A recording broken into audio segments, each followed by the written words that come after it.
Hi everybody, this is Bogus Reviews, and today I'm going to be doing a review on the Marvel Legends Talos figure. So, Talos doesn't come with any accessories.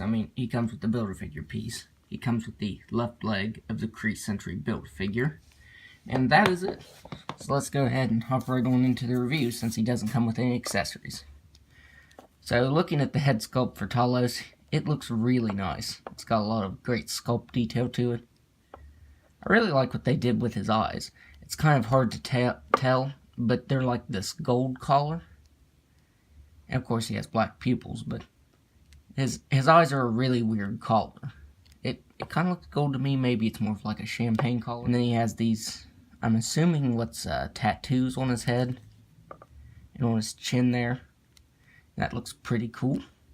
Overall, I think this figure is pretty accurate to what we see. On his jacket here, or his trench coat thing, his tunic, is that what it would be called? The shapes, they got all the shapes right, but all these lines that are flowing throughout the suit, I'm pretty sure they're smooth in the movie, like there's no lines on his suit. But it does have a lot of sculpt detail to it, and it's painted pretty nicely too. I think they used a really vibrant purple color, so it really stands out.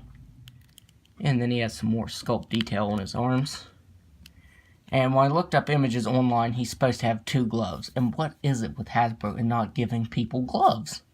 Like Captain America had the same thing. He only had 1 glove on when he was supposed to have 2. That'd probably be an easy fix. Just paint it on. Well, there is a little bit of sculpting to his hands, so you would have to sculpt a little bit too. But, I don't know why Hasbro couldn't put that on, because I think even in the concept art, he only has 1 glove on.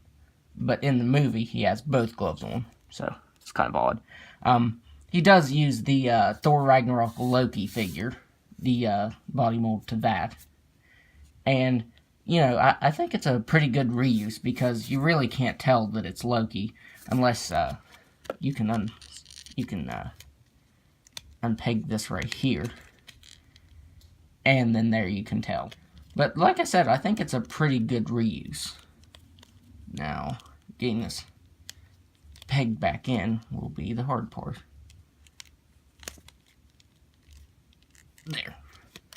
But yeah, this uses the Ragnarok Loki's body mold. And I don't mind that. And I'm not sure if he's supposed to have 2 purple lines. Like 1 on each leg, or if it's just supposed to be on 1. I'm assuming it's probably going to be on both, since he only has 1 glove, and he's supposed to have 2 gloves. So that's about all to go over with this figure. This is going to be a pretty quick review. So now let's go over his articulation. He's got a ball-jointed head that can look back all the way, and he can look down all the way. He can move his head side to side, although it does hinder it just a little bit by the collar right here. He has ball-jointed shoulders that can move all the way out. He has swivel at the bicep, double-jointed elbows, swivel at the wrist that can move side to side, and up and down. Now on the left side, it swivels pretty freely. Like, you do have to put a little bit of force into it. It's not going to just swivel all willy-nilly, but when you are pressing it around, it is tough to get it to stay, because as you can see, it wants to flop, and with this, you have to put more pressure on it. Now, the ab crunch doesn't work at all with this tunic on, or whatever you want to call it.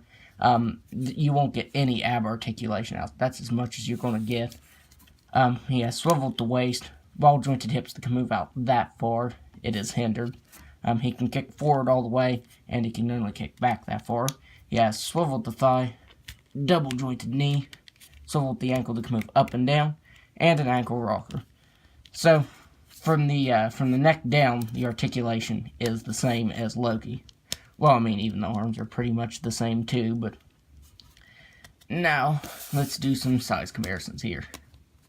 So let's get him looking up there. So first up, here he is next to Yon-Rogg, and I actually fixed his feet. I gave him Ant-Man's feet from the Ultron wave from 2015, and I lowered the blasters so his elbows could move in all the way. So there he is next to Yon-Rogg. Here he is next to Nick Fury. There was a preview that was just released online of him fighting Nick Fury. And Talos in his human form, he's played by Ben Mendelsohn. Of course, you really can't tell because of all the prosthetics and stuff they have on his face. But in his human form, he's just looks like Ben Mendelsohn in a suit. So if you wanted to, you could take the director Krennic head, because he also plays him in Star Wars, and put it on one of the suited bodies to make Talos' human form. So that's pretty cool. If I would have thought of that before this review, I would have shown that what that looked like. And finally, here he is next to Captain Marvel. And he is a pretty tall figure, like he has really long arms too. But also, now that I think about it, this is the first Skrull figure that I have.